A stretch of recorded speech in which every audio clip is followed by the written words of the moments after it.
ದೃಢಂ ದೋಷವರ್ಜಿತಂ ಜ್ಞೇಯಂ ಗಮ್ಯಂ ಗುರುಂಶ್ಚಾಪಿ ತತ್ವಾ ಸೂತ್ರಾರ್ಥ ಉಚ್ಯತೆ. ಈಗ ಇನ್ನೊಂದೀಗ ಜೈನ ಮತದ ನಿರಾಕರಣೆ.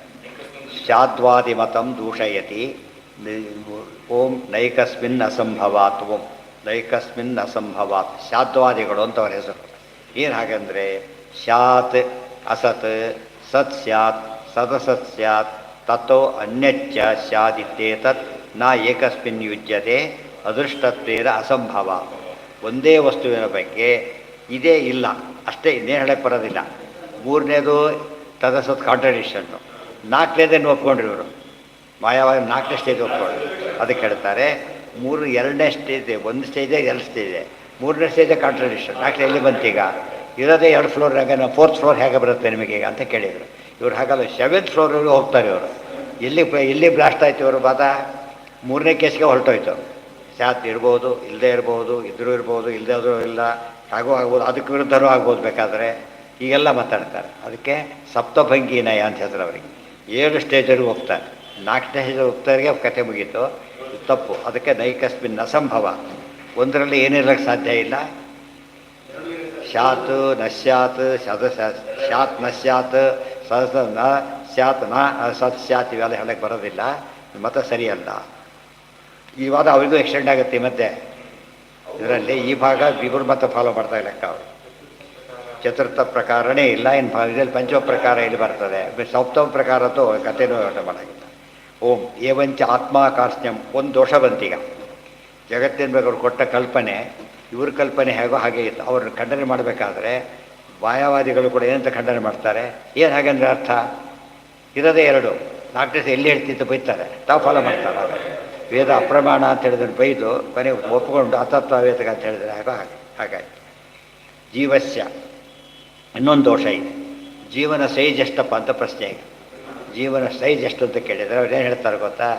ನಮ್ಮ ಪ್ರಕಾರ, ಸಿದ್ಧಾಂತದ ಪ್ರಕಾರ ಏನದು ಅಣು ಅಷ್ಟೇ. ಲಕ್ಷ್ಮೀನಾರಾಯಣರು ಬಿಟ್ಟರೆ ಜೀವಗಳಿಂದ ಹಿಡಿದು ಎಲ್ಲ ಜೀವರು ಕೂಡ ಎಷ್ಟವರು ಅಣು ಪ್ರಮಾಣದವರೇ. ಅವ್ರು ಹಾಗಲ್ಲ. ಅವರು ಯಾವ ದೇಹದಲ್ಲಿರ್ತಾರೋ ಆ ಸೈಜ್ ಒಂದು ಬಿಡ್ತಾರೆ. ಆನೆ ಸೈಜಲ್ಲಿದ್ದರೆ ಆನೆ ಸೈಜು, ಇರುವೆ ಸೈಜು ಅಂತ ಅವ್ರ ವಾದ. ಅದಕ್ಕೆ ಆತ್ಮ ಆಕಾರ್ಷ್ಣ್ಯಂ ಅದು ಸರಿ. ಏವಂಚ ಆತ್ಮ ಆಕಾರ್ಷ್ಣ್ಯಂ ಸರಿಯಲ್ಲ.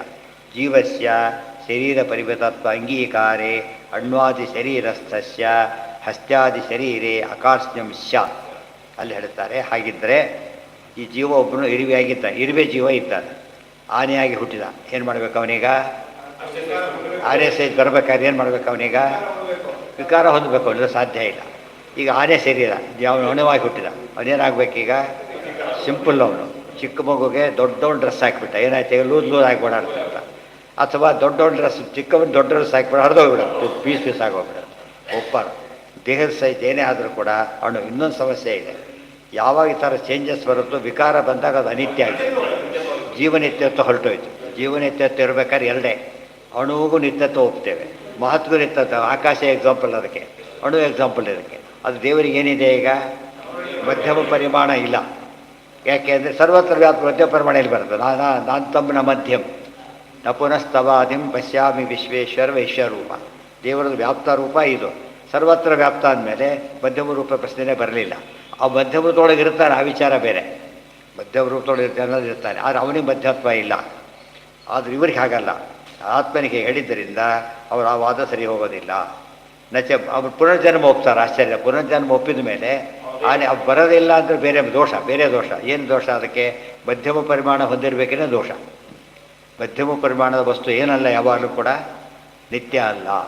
ಅಣುವಾಗಿ ನಿತ್ಯ ಆಗಬಹುದು, ಮಹತ್ತಾಗಿ ನಿತ್ಯ ಆಗಬಹುದು, ಮಧ್ಯಮ ಸೇರಿ ನಿತ್ಯವಾಗೋದಿಲ್ಲ. ಆದ್ದರಿಂದ ಸರಿಯಲ್ಲ. ದೇವರಿಗೆ ಏನು ಬೇಕಾದ್ರೆ ತಗೋತಾರೆ. ಸರ್ವತ್ರ ವ್ಯಾಪ್ತನಾದ್ದರಿಂದ ಸಮಸ್ಯೆ ಇಲ್ಲ. ಅದು ಮಧ್ಯಮ ರೂಪ ಮಾತ್ರ ಇದೆ ಅಂದರೆ ತಪ್ಪಾಗುತ್ತೆ, ಅದು ದೋಷ.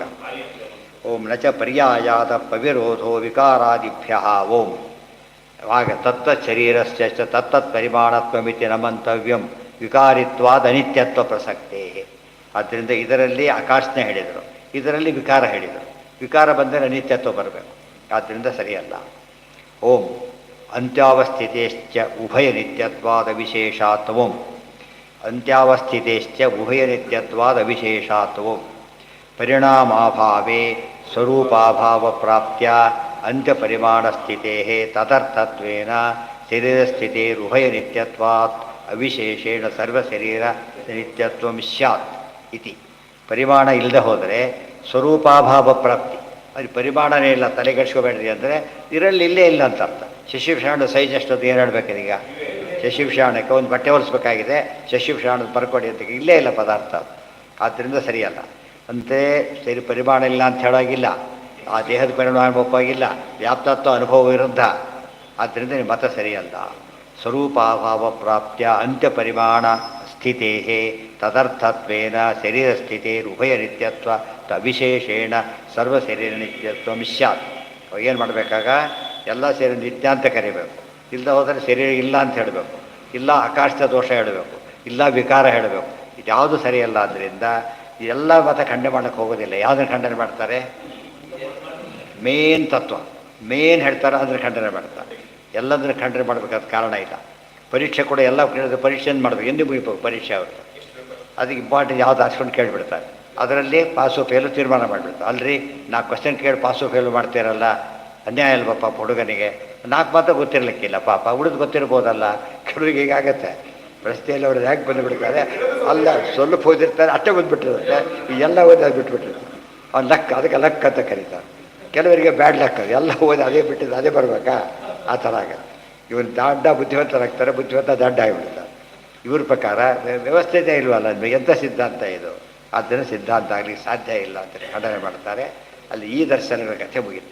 ಈಗ ಈ ದರ್ಶನ ಬಂದು ಇವೆಲ್ಲ ಥಿಯರಿಯಿಂದ ಮಾತಾಡೋದಷ್ಟೇ. ದೇವತೆಗಳಿಗೆ ಕಾನ್ಸೆಪ್ಟ್ ಇಲ್ಲ ಅವರಿಗೆ. ಬರೀ ದೇವರು ಅಂತಾರೆ, ಯಾರು ಅಂತ ಹೇಳೋದಿಲ್ಲ. ಈಗ ಬರ್ತಾರೆ. ಈಗ ಏನು ವೈಷ್ಣವರು, ಶೈವರು, ಶಾಕ್ತರು, ಗಣಪತರು, ಆಮೇಲೆ ಸೌರರು, ಸ್ಕಾಂದರು, ಇಷ್ಟು ಜನ ಬರ್ತಾರೆ. ಇವರೆಲ್ಲ ಎಂಥವರು? ದೇವರ ಹೆಸರನ್ನು ಇಟ್ಕೊಂಡು ವಾದ ಮಾಡೋದು, ಹೆಸರನ್ನು ಇಟ್ಕೊಂಡು ಅವರಿಗೆ ದೋಷ ಹೇಳುತ್ತೆ. ಪತ್ಯರು ಒಂದೇ ಅಧಿಕರಣ, ಇನ್ನೊಂದು 2 ಅಧಿಕರಣದಲ್ಲಿ 10 ಅಧಿಕರಣ ಅದಕ್ಕೆ ಮೀಸಲು. 2 ಅಧಿಕರಣ ಈಗ ಒಟ್ಟು 12 ಅಧಿಕರಣದಲ್ಲಿ ಏನಾಯ್ತು? ಈಗ ಎಲ್ಲ ಥರ ವಿಮರ್ಶೆ ಆಯ್ತು. ಈಗ ಇದರಲ್ಲಿ ವೈಷ್ಣವ ಮತ ಬಿಟ್ಟರೆ ಉಳಿದ ಎಲ್ಲ ಮತಗಳು ಹೋಯಿತು.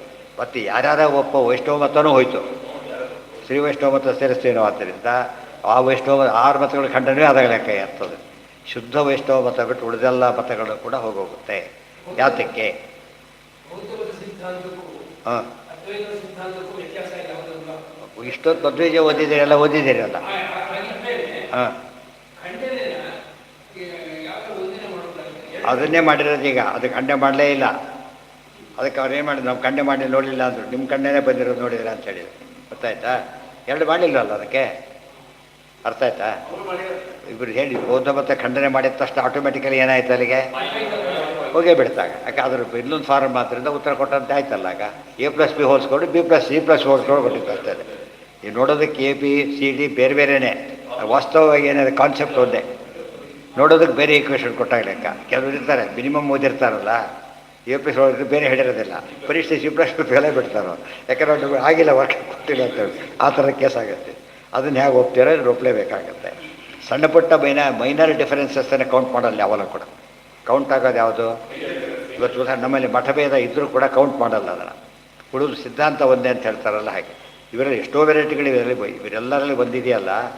ಇವ್ರು ಯಾರು ಒಂದು ಮತವರಲ್ಲ, ಅನೇಕ ಮತ ಇದೆ ಇವರಲ್ಲಿ. ಚಾರ್ವಾಕರಿಗೆ ಎಲ್ಲರೂ 2 ಗುಂಪುಗಳು ಗೊತ್ತು, 2 ಗುಂಪುಗಳು. ಇವರು ಇದರಲ್ಲಿ ಯಾರು ವಿಶ್ವೇಶ್ವರ ಸಾಂಖ್ಯ, ಧೀರೀಶ್ವರ ಸಾಂಖ್ಯ 2. ಆಮೇಲೆ ಬಂದಿದ್ದು ಯೋಗ ಅದರಲ್ಲಿ ಸೇರ್ಕೊಂಡು. ನೈಯಾಯಿಕರಲ್ಲಿ 2 ಗುಂಪು, ವೈಶೇಷಿಕರಿಗೆ 2 ಗುಂಪಾದ.